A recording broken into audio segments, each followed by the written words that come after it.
My brother forged mom's signature to steal her house, so I recorded him confessing and played it in court. I was 29 when mom had her stroke. The doctor said she'd recover, but it would take months of rehab. While I was researching the best facilities and fighting with insurance companies, my brother was already making plans. Someone needs to handle her finances, he said during our first family meeting at the hospital. I'll take care of everything. You focus on her medical stuff. I should have seen the red flags. The way he insisted on being her power of attorney. How he suddenly became the perfect son, visiting daily with flowers and concerned expressions for the nurses. How he'd pat mom's hand and speak loudly about being there for her. But I was drowning in medical bills and therapy schedules, grateful someone else was handling the endless paperwork. Mom had always been sharp with money. She balanced her checkbook to the penny and knew every detail of her finances. Seeing her struggle to remember basic words broke my heart, but I assumed her assets were safe. 3 weeks later, mom called me crying from her rehab facility. They're saying I don't own my house anymore, she sobbed. The bank called asking about utilities for the new owners. I don't understand what's happening. My blood went cold. Mom had owned that house for 37 years. Dad built it himself before he died. Every board and nail placed with love. It was paid off, worth $340,000,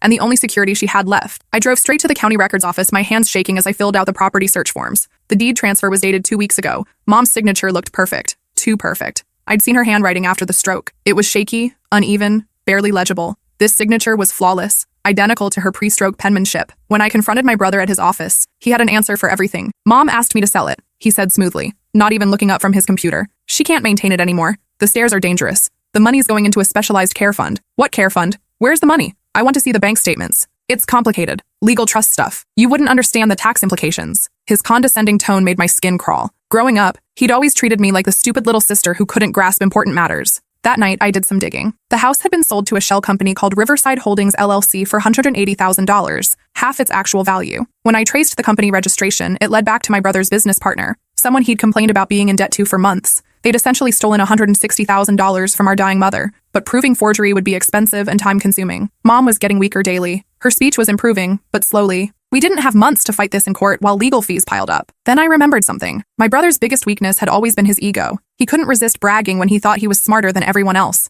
In high school, he'd confessed to cheating just to prove how clever his methods were. I called him and played the desperate, confused sister card. I'm worried about mom's finances, I said, letting my voice shake. Can we meet? I need to understand what you did with the house sale. I feel so lost. We met at his favorite steakhouse downtown. I wore a wire, actually just my phone recording in my jacket pocket, positioned carefully so the microphone faced him. You have to understand, I began, dabbing my eyes with a napkin. I'm not trying to cause problems. I just want to make sure mom's taken care of. I trust your judgment. He leaned back in his chair, visibly relaxing. The flattery always worked on him. Don't worry, I handled everything perfectly. Mom's going to be fine. But some people are asking questions. The neighbors saw strangers measuring the house. That's the beauty of it, he said, lowering his voice and glancing around. Nobody questions a family transaction. I had the documents drawn up properly, practiced her signature for weeks until it was perfect. My heart pounded so hard I was sure he could hear it. Practiced her signature? Mom's been signing the same way for 40 years. Wasn't hard to copy after I studied her old checks and documents. The notary didn't even question it, just stamped and witnessed like they always do. I kept my voice steady, fighting every instinct to scream at him. What about mom? What if she remembers agreeing to this when her memory gets better? He laughed. Actually laughed, while cutting into his expensive ribeye. She won't remember. The stroke messed with her memory permanently. Doctor said so himself. And even if she did remember bits and pieces, who's going to believe a sick old woman over proper legal documentation? But if someone investigated the sale price, they won't. I made sure everything looks legitimate on paper. By the time anyone questions anything, the money will be long gone through the business accounts. I've already started moving it offshore. I felt physically sick. He wasn't just stealing from mom. He was systematically destroying her entire future while she lay helpless in a hospital bed. What happens when she gets out of rehab? Where will she live? Assisted living, he said casually, like we were discussing vacation plans. I've already found a place. Nothing fancy but adequate. Basic care, shared rooms. The state will cover most of it once her assets are properly redistributed. You're talking about putting mom in a state facility? She'll be fine. Won't know the difference anyway. Better than having the house sit empty while she rots in some expensive private place. I excused myself to the bathroom and immediately backed up the recording to 3 different cloud storage accounts. My hands were shaking so badly I could barely type. When I returned, my brother was already planning his next move, spreading documents across the table like a general planning an invasion. Actually, there's one more thing I need from you, he said. I need you to sign some papers about mom's ongoing care decisions. Nothing major, just medical authorization stuff so we can make unified decisions. He pulled out a thick folder with his lawyer's letterhead. I recognized the expensive stationery from his previous business deals. What kind of authorization? Standard stuff, power of attorney extensions, medical directives. But it would help if we both agreed on her long-term treatment plan. Shows family unity. I scanned the documents carefully. Hidden deep in the legal language was a clause that would give him complete control over mom's remaining assets, including her life insurance policy worth $200,000 and her pension payments. This gives you power over everything she owns. Someone has to make the hard decisions, he said, his mask of concern slipping slightly. Mom's not capable of managing complex financial matters anymore. The doctors confirmed she has significant cognitive impairment. I haven't seen any reports saying that. You haven't been paying attention to the medical details. Too emotional. I've been handling all the consultations with her neurologist. That was a lie. I'd been to every major appointment, taken notes, asked questions. Mom's cognitive function was improving daily. I need time to think about this. His friendly expression vanished completely. Don't take too long. Mom's condition could deteriorate quickly. We need to act fast to protect what's left of her assets. And frankly, if you're not going to be helpful in this process,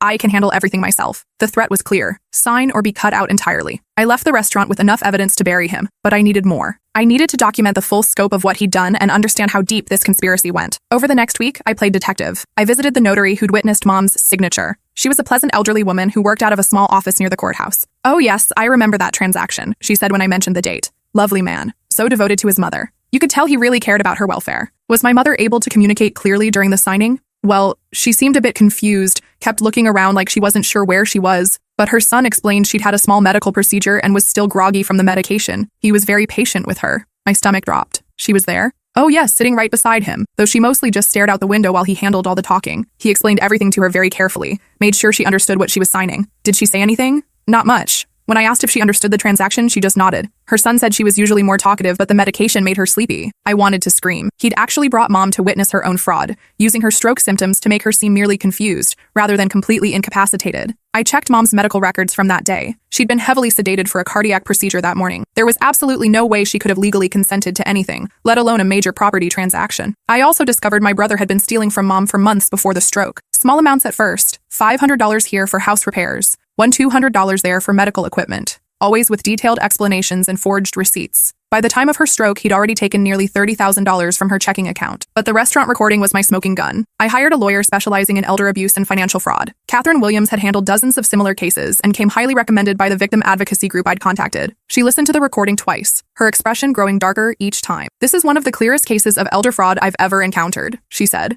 leaning back in her chair. "We can not only reverse the property sale, but pursue serious criminal charges. Federal charges, given the interstate banking involved. How long will it take? With this evidence? Weeks, not months. The recording alone proves criminal intent to defraud. Combined with the medical records showing your mother's incapacity, this is an open and shut case. What about the money he's already moved? We'll file emergency motions to freeze all related accounts and trace any transferred funds. The courts take elder abuse very seriously, especially when it involves family members exploiting medical conditions. We filed emergency motions that afternoon to freeze all transactions related to the property sale and return Mom's assets to her control. We also submitted the recording and supporting evidence to the district attorney's office for criminal prosecution." My brother's response was swift and vicious. He called me at 6 a.m. the next morning, screaming into the phone. "You betrayed your own family. Do you have any idea what you've done to me? I protected our mother from a thief." "Thief? I was securing her assets. Do you think that house was going to take care of itself? Do you think money just appears when someone needs long-term care? You forged her signature and stole her home. I saved the family from financial ruin. My business was going under because of loans I took out to help Mom when Dad died. This was payback for years of sacrifice." The delusion was breathtaking. "You sacrificed nothing. I was the one taking care of them both. You've destroyed everything. The business deals, the partnerships, it's all falling apart. My reputation is ruined. Good. This will destroy me financially. I'll lose my house, my practice, everything. You should have thought about that before you stole from a stroke victim. She's going to die anyway. At least this way the money stayed in the family instead of going to some corporate care facility." I hung up and immediately sent that conversation to my lawyer as additional evidence of his callous attitude toward Mom's life. The emergency court hearing was scheduled for the following Thursday. Mom was stable enough to attend, though she needed a wheelchair and oxygen support. Her speech therapist had been working with her on clearly articulating key phrases for her testimony. My brother showed up with a team of expensive lawyers from the city's most prestigious firm. They'd clearly spent serious money on this defense, which made me wonder where that funding was coming from. His lead attorney, a sharp-faced woman in a $3,000 suit, argued that Mom had been competent during the sale, that the recording was obtained without proper consent, and that I was manipulating a vulnerable woman for my own financial gain. "Your Honor," she said in practiced courtroom tones, "the plaintiff's daughter has a history of financial instability and has been pressuring her family for monetary support. This appears to be a calculated attempt to gain control of valuable assets by exploiting her mother's temporary medical condition." I felt my face burn with anger. They'd actually investigated my personal finances and were trying to paint me as the greedy one. Then my lawyer stood up and played the recording. The courtroom went dead silent as my brother's voice filled the air, bragging about forging signatures and hiding money in offshore accounts. I had the documents drawn up properly, practiced her signature for weeks until it was perfect. His lawyers visibly cringed, one of them actually putting his head in his hands. Mom's been signing the same way for 40 years. Wasn't hard to copy after I studied her old checks and documents. The judge's expression turned to stone as the recording continued. The notary didn't even question it, just stamped and witnessed like they always do. When we reached the part about moving money offshore and putting Mom in state care, his lead attorney frantically scribbled notes and whispered urgently in his ear, "She won't remember. The stroke messed with her memory permanently. And even if she did remember bits and pieces, who's going to believe a sick old woman over proper legal documentation? The recording ended in complete silence. You could hear the air conditioning humming and someone's watch ticking in the gallery. My brother's legal team asked for an immediate recess. I watched through the glass doors as they had what looked like a heated argument in the hallway, with lots of finger pointing and head shaking. They returned 15 minutes later with a completely different strategy. Your Honor, my client wishes to make a statement to the court. My brother stood up, pale and sweating despite the cool courtroom air. I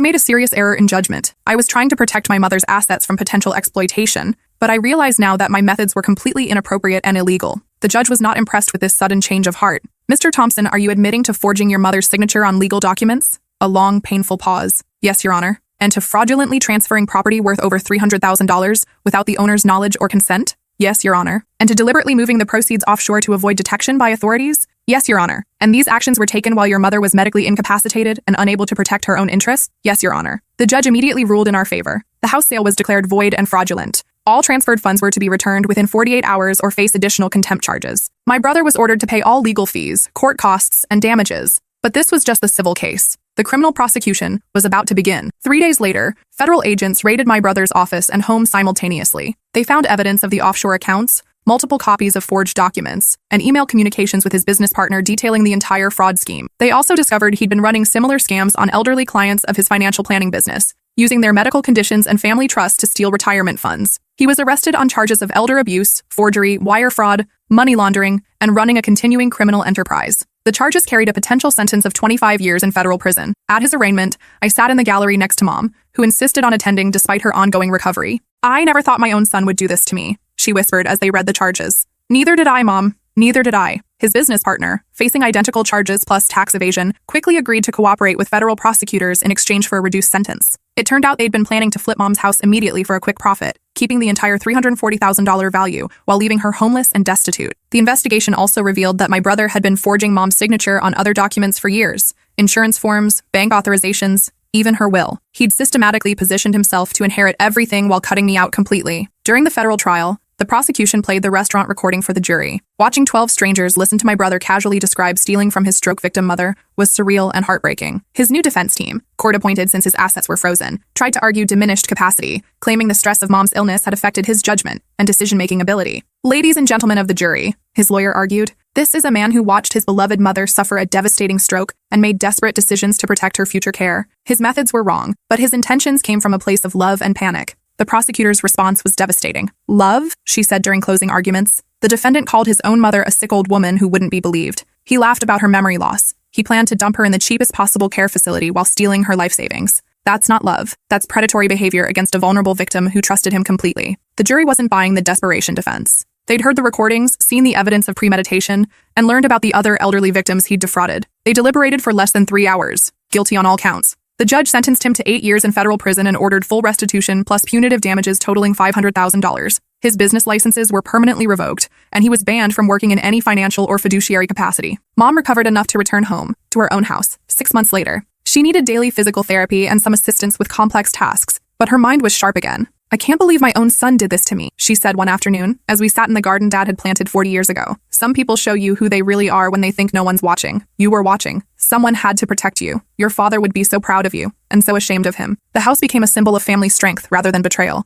Mom decided to stay there for the rest of her life, with round-the-clock care funded by the restitution payments. A year later, I received a letter from federal prison. My brother wanted to apologize, to explain that he'd gotten in over his head with gambling debts and bad business investments, and saw Mom's assets as a temporary solution that somehow spiraled out of control. He claimed he'd planned to pay everything back once his business recovered. I read the first paragraph and threw the rest away. Some apologies come too late to matter. The trial had revealed the full scope of his crimes. Over 5 years, he'd stolen nearly $800,000 from elderly clients, forged dozens of documents, and destroyed multiple families' financial security. The temporary solution excuse rang hollow when prosecutors showed the jury evidence of offshore accounts and luxury purchases. 2 years after his conviction, Mom called me with surprising news. I've decided to donate the house to that nonprofit that helps stroke victims, she said. They'll let me live here for the rest of my life, then convert it into a recovery center. Are you sure? This house means everything to you. I want something good to come from all this ugliness. Your father built this place with love, and I want it to keep helping people after I'm gone. He would be proud of that decision. He would. He always said families should protect and lift each other up, not tear each other down for money. The nonprofit was thrilled. They'd create a residential program for stroke survivors who needed intensive rehabilitation, but couldn't afford private facilities. My brother will be eligible for parole in 6 years.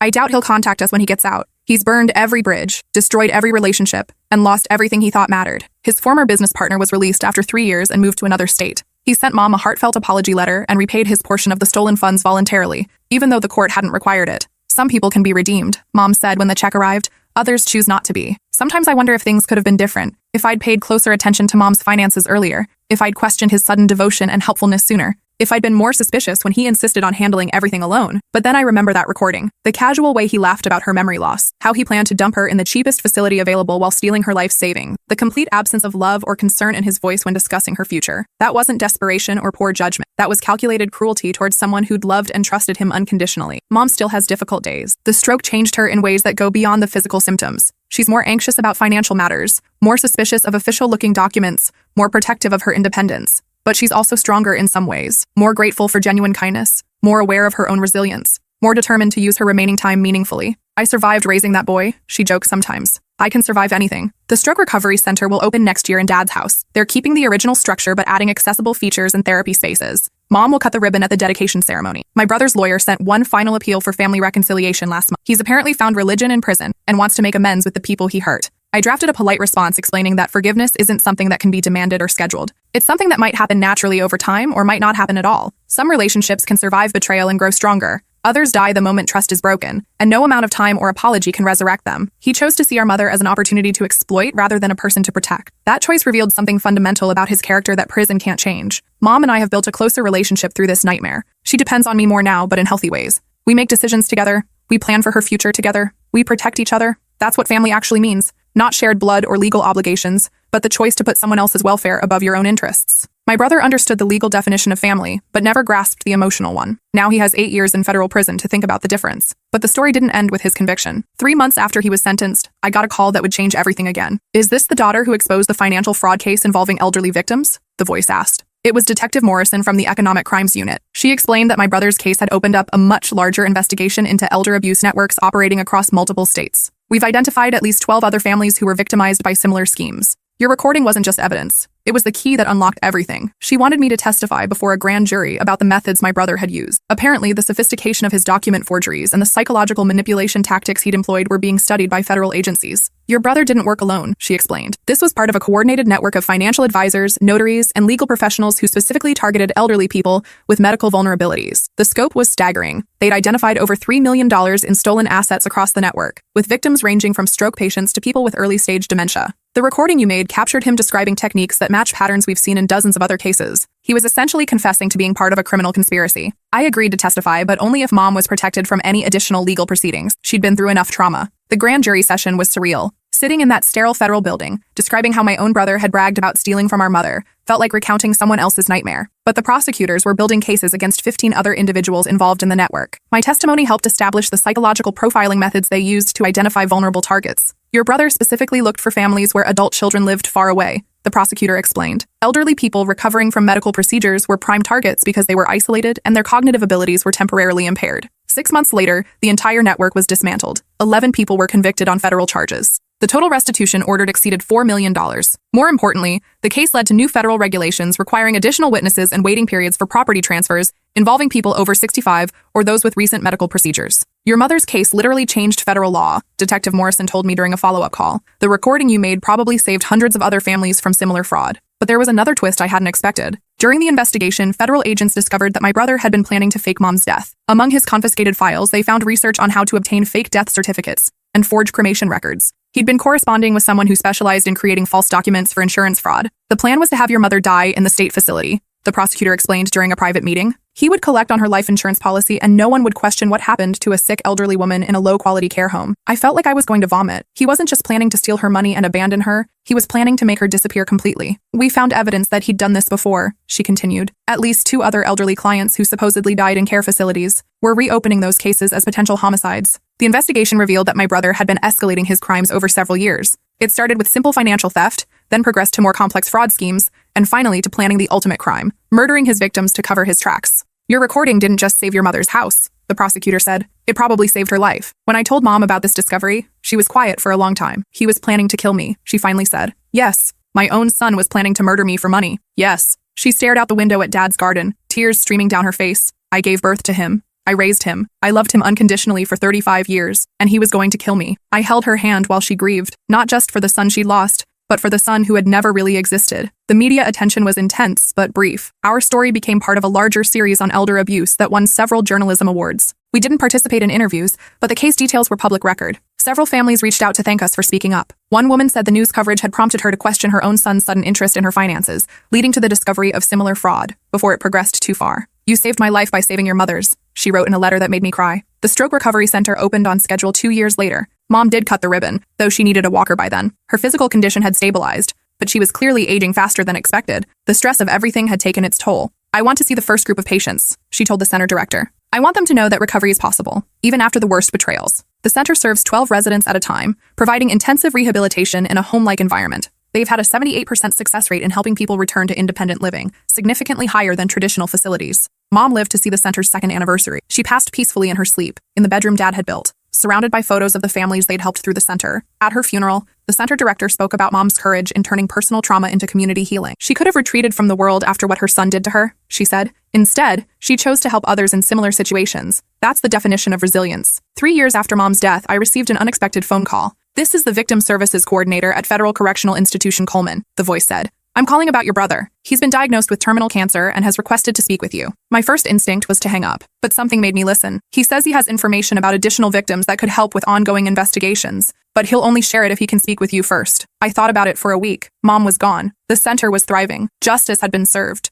What could he possibly say that would matter now? But then I remembered the other families. If he had information that could help more victims recover their stolen assets, didn't I have an obligation to listen? I agreed to one phone call recorded by prison officials. When his voice came through the phone, he sounded smaller somehow, defeated. "I know you have no reason to help me," he began, "but I have information about 12 other families who were defrauded by the network. I kept detailed records that the feds never found. Why should I believe you? Because I'm dying. And for the first time in my life, I actually want to do something right." He explained that he'd hidden detailed files about other victims in a safety deposit box registered under a fake name. The information included copies of forged documents, bank routing numbers for hidden accounts, and correspondence with other network members. "Some of those families never got their money back," he said. "The statute of limitations is running out on several cases. This information could help them file new charges. What do you want in return?" "Nothing. I'm dead in 6 months either way. I want you to know that what I did to Mom was the worst thing I've ever done, and I've done a lot of terrible things. Are you asking for forgiveness?" A long pause. "No, I don't deserve forgiveness. I'm asking you to help the people I hurt, even though it won't change anything for Mom." I hung up and called Detective Morrison. She was skeptical but agreed to follow up on the information. The safety deposit box was exactly where he said it would be. Inside were detailed records of 14 additional fraud cases, totaling over $2 million in stolen assets. The information led to new prosecutions and asset recovery for 9 families who had given up hope of ever seeing justice. My brother died in prison medical facilities 4 months later. I didn't attend the funeral. There wasn't one. His body was cremated and the ashes disposed of by the state. But those final documents helped recover nearly $1.8 million for elderly victims across 4 states. "He spent his last months actually helping people instead of hurting them," Detective Morrison told me. "It doesn't erase what he did, but it's something." "It's what Mom would have wanted," I replied. She always believed people could change, even when evidence suggested otherwise. 5 years after Mom's death, the Stroke Recovery Center has helped over 200 families rebuild their lives after medical crises. They've expanded to include programs for other neurological conditions and have a waiting list of families who want to participate. The center keeps a memorial garden where families can honor loved ones who've been affected by elder abuse. Mom's memorial stone sits in the center, surrounded by flowers that bloom year-round. The inscription reads, "She turned betrayal into healing and pain into purpose." I visit every month, usually on the anniversary of the day I recorded that conversation in the restaurant. Sometimes I bring flowers, sometimes I just sit on the bench Dad built and think about the strange path that led us here. My brother's story could have ended with simple greed and family destruction. Instead, it became a catalyst for legal changes that protect thousands of elderly people every year. Mom's story could have ended with victimization and loss. Instead, it became a foundation for healing that will outlast all of us. That's the difference between people who choose to build and people who choose to destroy. One leaves scars that fade over time. The other leaves legacies that grow stronger with each passing year. I know which one Mom would want to be remembered for, and I know which one she succeeded in creating. But even that wasn't the end of the story. 7 years after Mom's death, I received a call that would bring everything full circle in a way I never expected. "Ms. Thompson," the voice said, "this is Director Reynolds from the National Elder Justice Center. We have a proposition for you." She explained that the federal government was creating a new task force to combat elder abuse,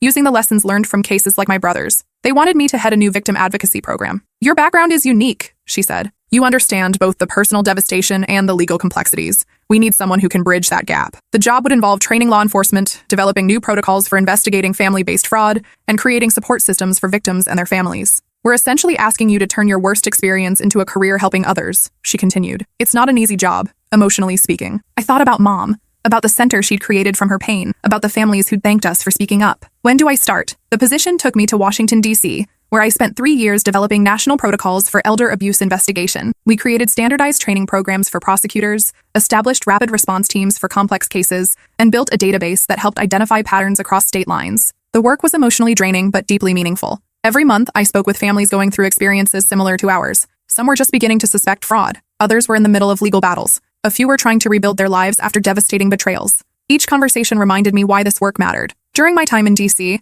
I met Patricia Williams, whose daughter had stolen her retirement funds and forged her will. Unlike our case, Patricia's daughter had managed to complete the fraud before being caught, leaving her elderly mother homeless and destitute. I lost everything, she told me during our first meeting. My house, my savings, my trust in family. But the worst part is that I still love her. How do you stop loving your child even after they destroy you? I couldn't answer that question. I still couldn't answer it. But I could help her navigate the legal system, connect with support services, and understand that survival was possible. Patricia became one of the first residents at a recovery facility we helped establish in Virginia. 6 months later, she was volunteering at a local senior center, sharing her story to help others recognize warning signs of family fraud. You can't get back what you've lost, she told me, but you can build something new from the pieces that remain. The advocacy work led to my involvement in drafting federal legislation, the Family Protection Act, which created stronger penalties for family members who defraud elderly relatives and established mandatory reporting requirements for financial institutions. The bill passed with bipartisan support, largely because of testimony from victims like Patricia and the detailed documentation we'd gathered from hundreds of cases. This law will prevent thousands of families from experiencing what you went through, Senator Rodriguez told me after the signing ceremony. Your mother would be proud. But the most meaningful moment came when I returned to Mom's house, now the Stroke Recovery Center, for its 5th anniversary celebration. The facility had grown beyond anything we'd imagined. They'd added a second building, expanded their programs to include traumatic brain injury rehabilitation, and created an outreach program that served rural communities across 3 states. During the ceremony, I met Mrs. Chen, an 82-year-old stroke survivor who'd been one of their first residents. I heard about your mother, she said, gripping my hand with surprising strength. She saved my life, you know. How? My son was pressuring me to sign papers after my stroke, said it was to protect my assets. But the staff here taught me about the warning signs. I realized he was trying to steal from me, just like what happened to your mom. She'd confronted her son with the knowledge she'd gained at the center. He backed down immediately, knowing she was now educated about her rights and had support systems in place. Your mother's story gave me the courage to protect myself, she said. That makes her a hero in my book. As I walked through the center that evening, seeing stroke survivors working with therapists in rooms that had once been Mom's kitchen and living room, I felt something I hadn't experienced since her death: complete peace. Every terrible thing my brother had done, the fraud, the betrayal, the plan to kill Mom, had ultimately led to something beautiful and lasting. The pain he'd caused had been transformed into healing for hundreds of people. The trauma he'd inflicted had become strength for countless families. The destruction he'd planned had instead built something that would outlive all of us. That transformation didn't excuse what he'd done or erase the damage he'd caused, but it proved that even the worst betrayals couldn't ultimately destroy the power of love to create something meaningful from suffering. 10 years after recording that conversation in the restaurant, I received one final piece of the puzzle. A lawyer contacted me about my brother's estate. Apparently, he'd owned a small life insurance policy that hadn't been discovered during his trial. Since I was his only surviving relative, the $50,000 payout was legally mine. My first instinct was to refuse it. I didn't want anything from him, didn't want to benefit from his death in any way. But then I thought about the families I'd been working with, about the advocacy center that needed funding, about the victims who still needed help recovering what they'd lost. I accepted the money and donated every penny to the National Elder Justice Center, specifically to fund legal aid for elderly victims of family fraud. It's poetic justice, Director Reynolds said when I handed over the check, using his money to help the people he spent his life victimizing. The donation helped establish a legal clinic that provides free representation to elderly fraud victims. In its first year, the clinic recovered over $800,000 in stolen assets for families who couldn't afford private attorneys. They named it the Eleanor Thompson Legal Aid Clinic after Mom. Last month, I received a letter from one of the clinic's first clients, an 87-year-old man whose grandson had forged his signature to take out a reverse mortgage on his home. Thanks to your mother's clinic, I'm back in my own house, he wrote. I get to keep the home my wife and I built together 50 years ago. Your family's sacrifice saved mine. Today marks 11 years since I recorded my brother confessing to stealing from Mom. I'm 40 now, married to a prosecutor I met during the federal task force work, with a daughter we named Eleanor, after Mom. Little Eleanor will grow up knowing her grandmother's story. Not the painful parts. Those can wait until she's older. But the important parts. How courage in the face of betrayal can transform suffering into strength. How speaking truth can protect others from harm. How love ultimately proves more powerful than greed. The Stroke Recovery Center continues to thrive. They've helped over 400 families now, and their innovative rehabilitation model is being replicated in facilities across the country. The legal clinic has recovered over $3 million for elder fraud victims. The federal legislation has led to thousands of prosecutions and prevented countless frauds from occurring. My brother's final gift, that hidden safety deposit box, helped prosecute 12 additional criminals and recover assets for 14 more families. None of that brings Mom back. None of it erases the pain of discovering that the son she'd loved and raised for 35 years was planning to kill her for money. But it proves that even the most devastating betrayals can't ultimately triumph over the human capacity to transform suffering into healing, trauma into strength, and broken trust into protective systems for others. That's the lesson I hope my daughter learns from her grandmother's story. Not that evil doesn't exist, but that it's never the final word. Love gets the final word. Justice gets the final word. And sometimes, if we're very lucky, healing gets the final word too. Mom got to see the beginning of that healing before she died. She got to cut the ribbon on the center, meet the first residents, and know that her suffering had meaning beyond the pain. I think she would have been amazed to see how far the ripples of her courage have spread, how many lives have been changed because she chose to fight back instead of accepting victimization. My brother thought he was stealing a house. Instead, he accidentally created a legacy of protection and healing that will outlast all of us. That's the difference between people who create and people who destroy. Destroyers think in terms of what they can take. Creators think in terms of what they can give. Mom was a creator, even in her darkest moment. That's the inheritance she left me. Not money or property, but the knowledge that no betrayal is powerful enough to stop love from finding a way to heal the world. It's the inheritance I plan to pass on to Eleanor. And hopefully one day it's the inheritance she'll pass on to her children too.